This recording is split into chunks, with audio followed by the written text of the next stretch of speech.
Republicans, and then we'll bring them in as they start to realize what a great job we're doing, right?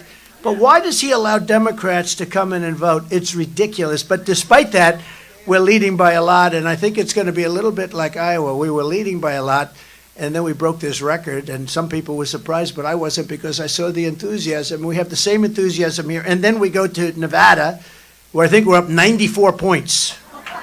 Okay? In fact, I hear that we're up 100 points because Ron DeSantis just dropped out of the race, and he's the only one that tried to challenge us. And he just dropped out of the race. He just announced it. They're dropping out.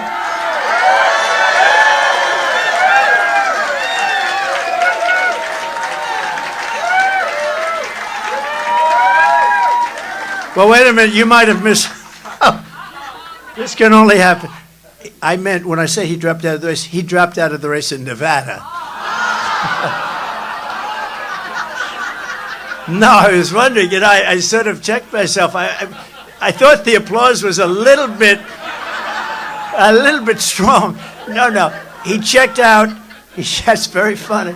I'm glad I caught it, because they're going, we have breaking news. Ron DeSantis. Maybe I should have left it that way. What the hell? It's going to happen anyway. We should have left it. That way the fake news would have been about four days early. That's all. No, that's very good. No, I just thought that the emotion was so great. I said, I know it's great. He just dropped out of Nevada, but it's not that big a deal, great football player. No, he just dropped out of Nevada, so he was the only one that challenged us there, and that meant, because we were up by, I think, 94, 95 points. That's not bad. And so now we've got 100% of Nevada. And then a lot of people think South Carolina is next, it's Nevada. And then we go to South Carolina, where we're leading Nikki, I think, by like 60 points. I mean, that tells you a lot. How do you lose your own state, you're governor of a state, and you're down by 60? I don't think that's going to change. He says bird brain. It's bird brain, I don't know. That's a tough one. It's bird brain, but one of those things, isn't it? Welcome to the world of politics. The people behind Nikki Haley are pro-amnesty, they're pro-China, they're pro-open borders. You know, she wants open borders, don't kid yourself. Pro-war, and they're pro-Biden, because those are the people that are sending them. Biden people are coming in. They have Biden stuff, and they're coming in to register and to vote in your primary. It is crazy. You got to get that changed. We're going to take it. If we weren't popular, how do you win? Where everybody's allowed basically to come and vote. The enemy, which let's say in this case, until it's over, because you know the whole country is going to unify by its success. When we're successful, the country is going to be unified. We are going to unify our country through success.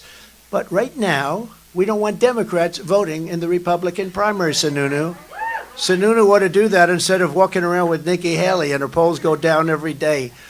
The radical left Democrats are supporting Nikki Haley because they know she's much easier to beat than Trump. And you know what? If she weren't, they wouldn't be doing it. But you know, they're great disinformation people. Misinformation, disinformation. You know, they're almost the same, but not quite. But let's not go into definitions right now. They're very close, actually. A lot of people still don't understand it, but I give them credit for both. But they are literally, what they're doing is they will say, we want to run against Trump so bad. In the meantime, they're sending all their people to vote for Nikki Haley. The reason they do that is they want to run against Nikki Haley. Usually when they say something, it's the opposite, okay?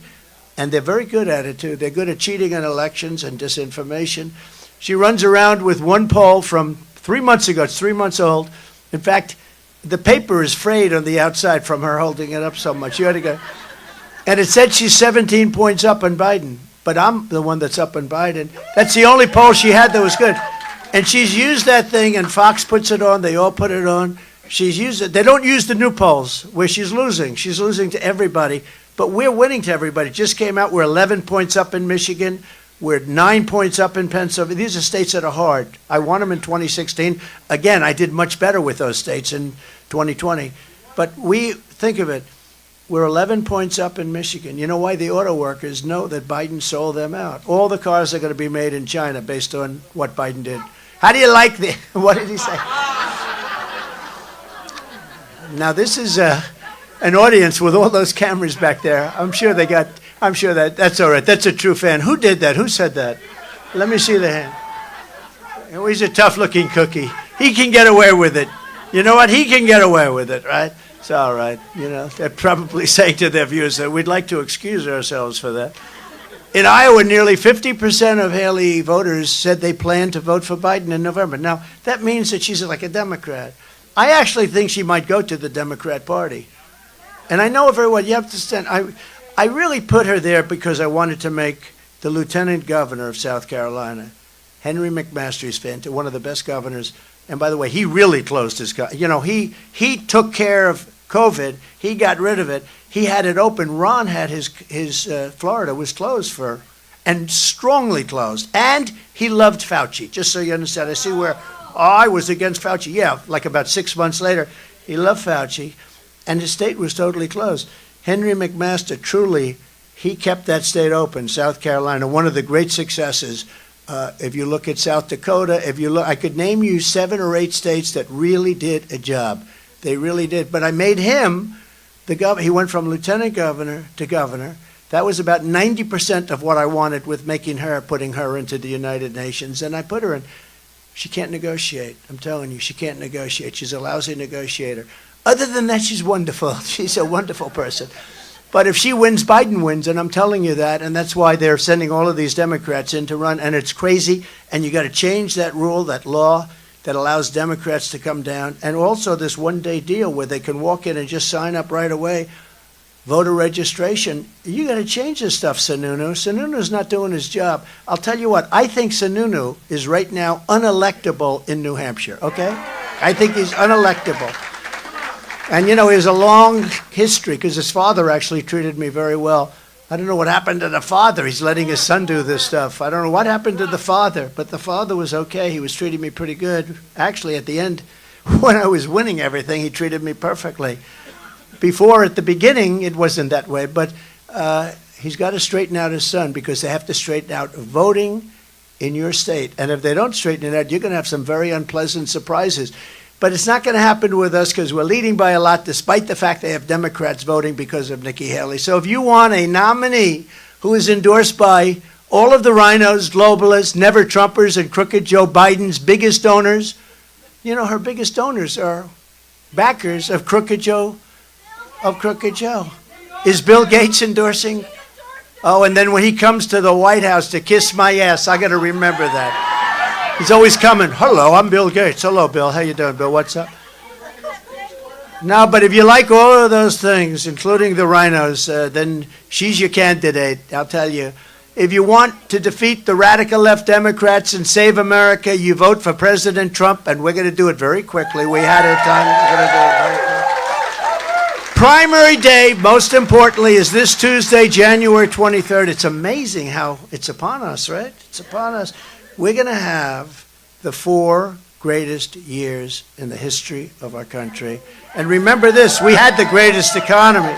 We had a tremendous success. Think of all the things we did, the best border. You never would have had Ukraine being attacked by Russia, wouldn't have happened. I get along with Putin, I get along with Zelensky. What a horrible thing. And when you see the real number of lives, it's staggering. And all of those cities are wiped out. I mean, they're obliterated. When they say we're fighting, the cities are obliterated. It's what a sad thing. You never would have had the attack on Israel, would have never, ever happened. You remember, Iran was broke under me. They were broke. They didn't have the money to do that. They're the funders of terror, and they didn't have the money. China is now looking to go into Taiwan, and I think they're just looking. But they're a little concerned because they hear I'm coming down the road, and they would have never done it. They would have never done it. The only thing we have a stock market that's going, and the reason the stock market's okay is because they all think I'm going to win because the polls have us so far ahead. And if I don't win, I really believe you're going to have the